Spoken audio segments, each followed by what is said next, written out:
E o último assunto que eu queria falar, já caminhando aqui para o meu encerramento, é uma questão que a gente vê como uma oportunidade para os prestadores regionais, que é a questão da faixa de 6 GHz. Os prestadores regionais começaram lá atrás, ainda não tinham o nome de PPP, de prestador de pequeno porte. Muitos deles começaram ofertando Wi-Fi, ainda não tinham botado fibra, pegava, adaptava um hotspot no poste, deixava e ofertava aquilo ali numa área. Tudo evoluiu, graças a Deus, todo mundo com fibra, tal, mas ainda assim existe muito lugar não atendido e existe muita coisa ainda para se fazer.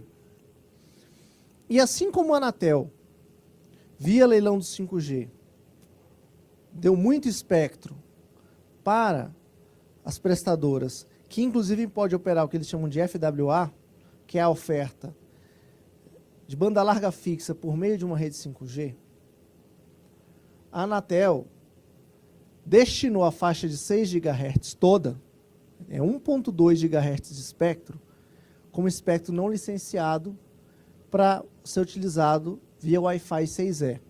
E vai liberar isso para uso outdoor até o final do ano. O que isso permite? Isso permite, por exemplo, eu vi isso, eu testei nos Estados Unidos, com um access point, usando a banda inteira, você consegue botar com um rádio até 500 metros, você consegue botar 5.4 gigabits por segundo. O que te permite cobrir uma área e ofertar banda larga naquela área usando um hotspot outdoor, né? Na casa do usuário. A gente entende que essa tecnologia ela é uma tecnologia promissora para provedores regionais, para prestadores de pequeno porte, especialmente para atender áreas que ainda não foram atendidas. Você tem, por exemplo, um access point desse, fabricado no Brasil, já tem equipamentos desses fabricados no Brasil, que é um equipamento de porte para você botar na rua, com resistência e tudo, da ordem de R$20 mil. Isso, se você for comparar o custo de uma fibra, a conta para de pé. O que eu estou colocando para vocês, e que isso é algo que eu acho que é interessante para vocês estudarem, a Anatel está regulamentando isso.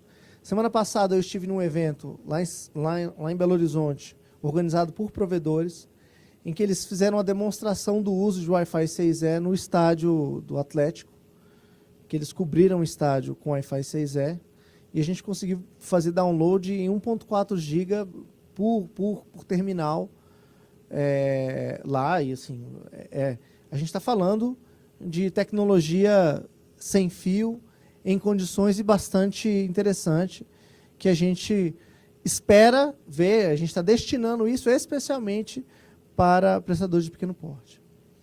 Então, assim, eram esses os pontos que eu queria trazer para vocês, não sei se tem alguma pergunta específica.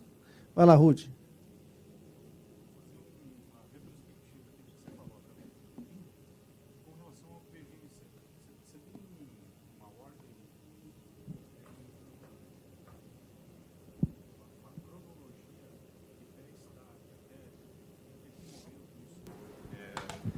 Será definido? Tá, PGMC. Bom, em primeiro lugar, o PGMC, pela agenda regulatória, ele precisaria ser aprovado completamente até o final desse ano. Mas já tem mais de 6 meses que ele está com o gabinete do conselheiro Vicente. Isso é do conselheiro. Mas, assim, ele entrando em consulta pública nesse segundo semestre, a gente acredita que até o meio do ano que vem ele estaria valendo. Seria essa a nossa visão mais otimista, entendeu? Então, esse é o timing que a gente trabalha. Entendido. Com relação a essa relação SVA-Telecom, existe uma subordinação da Receita Estadual com a Anatel? Não. Como é que, não. Como é que o que nós estamos fazendo são referências. Nós vamos... meu objetivo como coordenador do grupo é concluir com um estudo que estabeleça referências para fins de fiscalização de quem quiser. Se a Receita quiser usar outra referência, mas assim, pragmaticamente. A Anatel é um órgão regulador. Se ela está dizendo que essa é a melhor referência, dificilmente ela não vai ser usada na prática. Mas não existe nenhum tipo de vinculação ao que a gente está fazendo. A gente simplesmente vai estudar e vai dizer, olha, os perfis são esses, as características são essas. É isso que a gente quer fazer. E última pergunta, Abrão.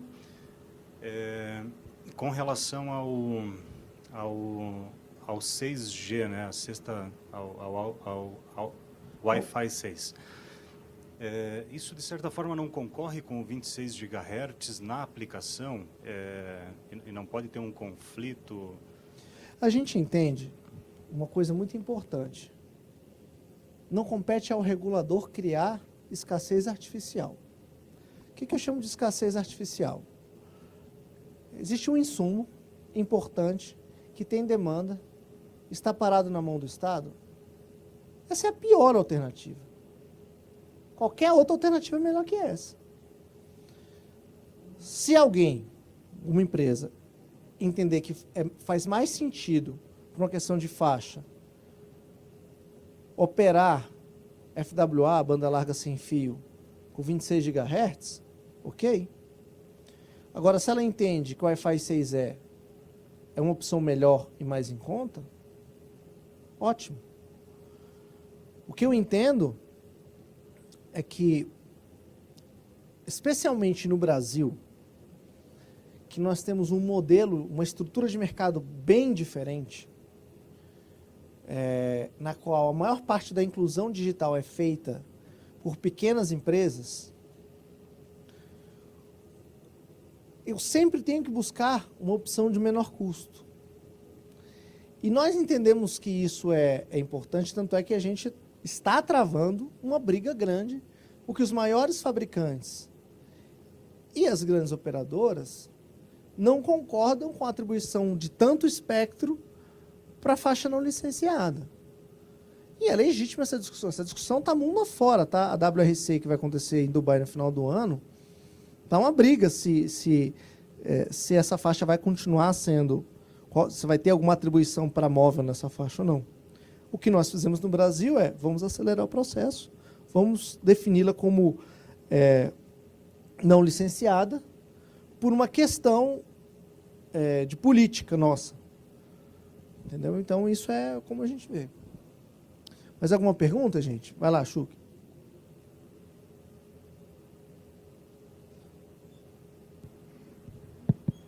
Eu vou mudar aqui para postos, mas depois eu volto aqui no PGMC para pegar um gancho aqui no que o Rudy colocou aí.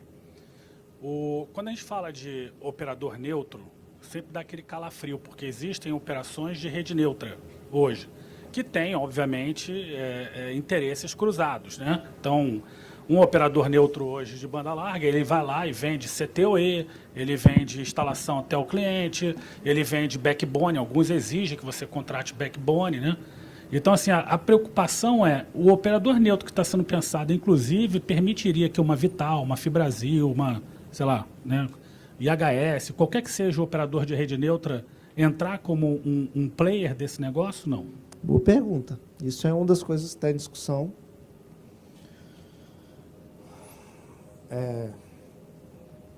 O que eu posso dizer para você é que serão colocadas várias restrições concorrenciais para que ele seja um operador neutro numa perspectiva estrita do que é neutralidade.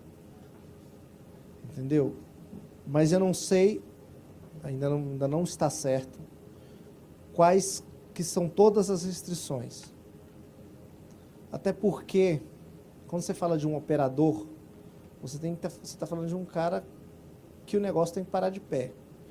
Então, é diferente de uma entidade que, se a coisa não está funcionando, as partes se comprometem a custear. De uma certa forma, você sobe a tarifa. Existem nuances. O que eu posso dizer para você é que a gente está aguardando a política. Porque a política vai estabelecer. E aí, uma recomendação que eu faço é ir no Ministério. Porque, nesse momento, o assunto poste está na mão do Ministério das Comunicações e Minas e Energia. A gente tem dialogado, mas hoje a bola está com eles. Beleza.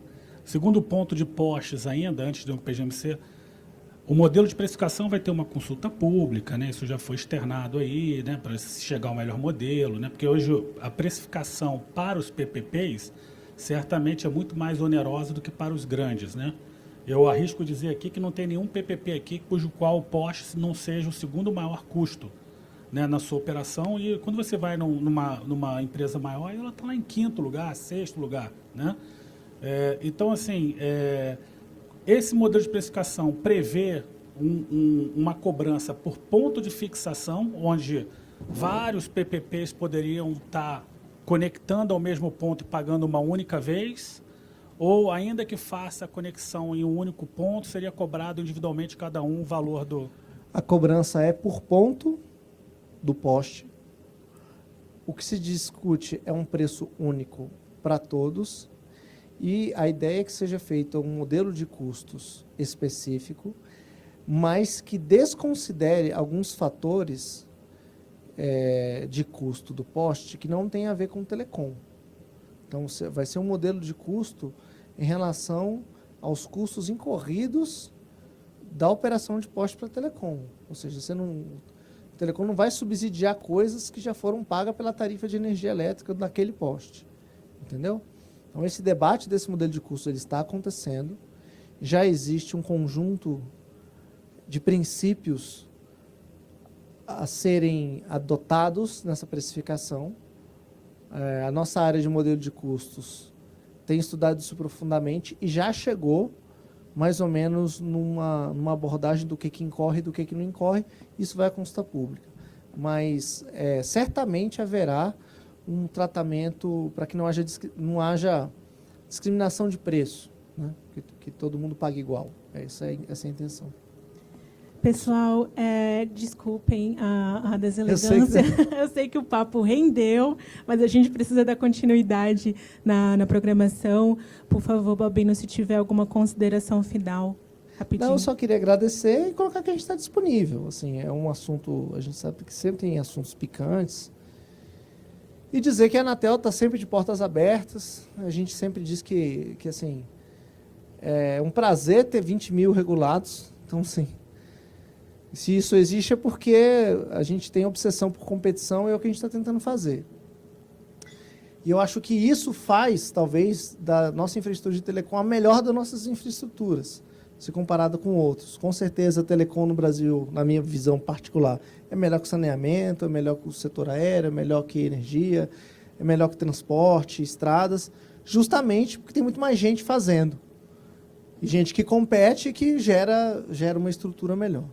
Então, eu agradeço vocês aí e estamos disponíveis para futuros bate-papos. Obrigado.